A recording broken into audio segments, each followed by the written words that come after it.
Piekurs Jušs, esmu mācūts Viļānu vidusskolā 3. C klasē. Posoka par Sovaidu baznīcu. Teicēja Veronika Erta-Guļevska, vienrakstījis Pīters Kudļevskis.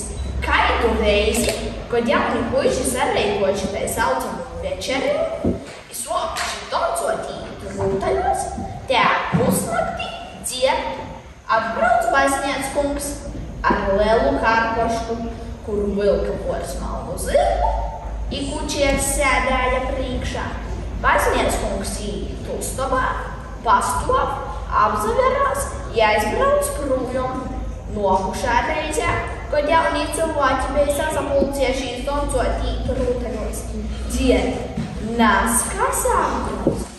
Iet uztabā, tas pats svešīs baznīcas kungs. Viņam prosa, ko jūs te meklējat? No neko nesu. Vēl kādu laiciņu paiet, aizbrauc projām.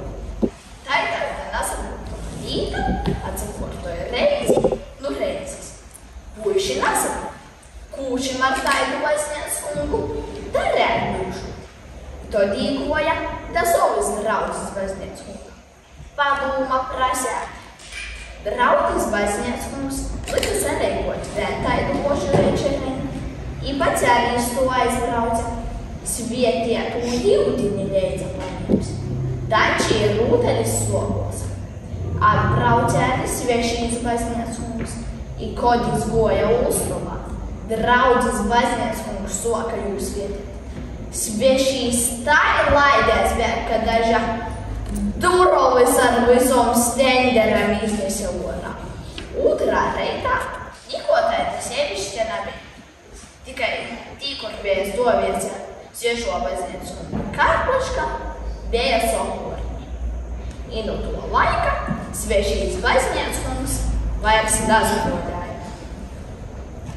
Atgadījums iz dzejus, kuru man pastostēja muna mama, a jaļi porajom klases meitiņam, to stosēja rūtorku skolotoja mežuļa. Kad mama vēl mocējās skolā, i mūsdīnu mocību priekšmetu dizains un tehnoloģijas sauca par moituriem. I kaidā putom skolniecas piņķerējušos ar dīti. I tad skolotoja mežuļa, kura jau bijusi cīniņa mūsu gados, stosēs atgadījumu mūsolas sakars jautājums. Kad jai kaimiņu uzējuosi loba šīvieni, jai daudzi daluši drēbišīt, ja ir kaida jauna meita. Bīži nasusie koč pulsēšīt.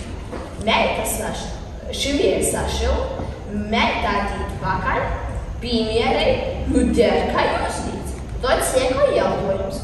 Vai dīk šilnūt maz lūsējās? Nu nā, nazasējās. Šīvieta ir soka, nā, labi šivot. Jo pošam šīvieni nesaprašu. Dēļ kā? No paskaidrojumu nikai. Šīvieja poršil nebija. Kad rebu poršilta, vēl tais pats jautājums, vai dīk šilnūt maz lūsējās? Nu nā, nazasējās.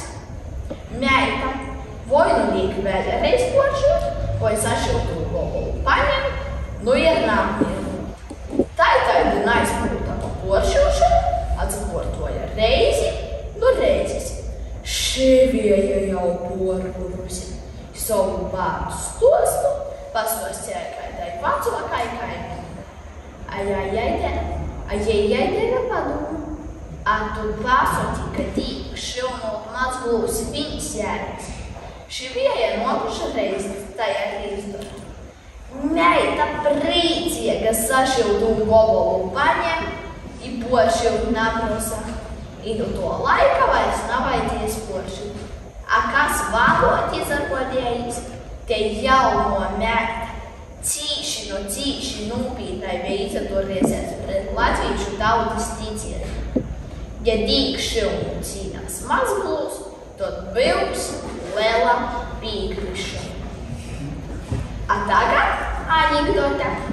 Esiet satīt pie pūcis i soku, ka Pūciet, tu esi pošā goduroko. Lūdzu pasaki, ko nozīmē, ka nīs kreiso ruka? klausies. Ko nozīmē, ka nīzlobo rūka? Būs josasveicinojās. Ko nozīmē, ka nīz viedereču? Būs porticis. Būs ko ēst. Ko nozīmē, ka nīz koklas? Būtien atbild. Būtien, tu tiešām nezini, ko nozīmē, ka nīz koklas? Eziet. Labāk aiziet nozamozgotīs. Gribat dzirdēt vēl vienu anekdoti? Skolotāja uzlūdmoja izdarbu vārdu. Imotē dzētnīkiem trikus. Nokušā dīnā atīt joniet ar suni. Paroda trikus, labi joniet, pīci. Tad Anneņa ar kačieti. Kačiets grib zīmi, ceļāts izpakaļpoju. Labi Anneņa, pīci. A to Pieterliec. I Pieterliec, lai spalainis bejs. Čilskotnis. Uzsit čilskai pasti. Čilska. Nu, skolotāja, neko tu nāsi īmocies. Tad Pieterliec. Skolotāja lūdzu vēl vienu īspēju. Uzsit vēl stiprot. Čilska. Nu, skolotāja, neko tu nāsi īmocies. Skolotāja lūdzu vēl vienu īspēju. I šoreiz Pieterliec uzsit pavisam stipri. I Čilska.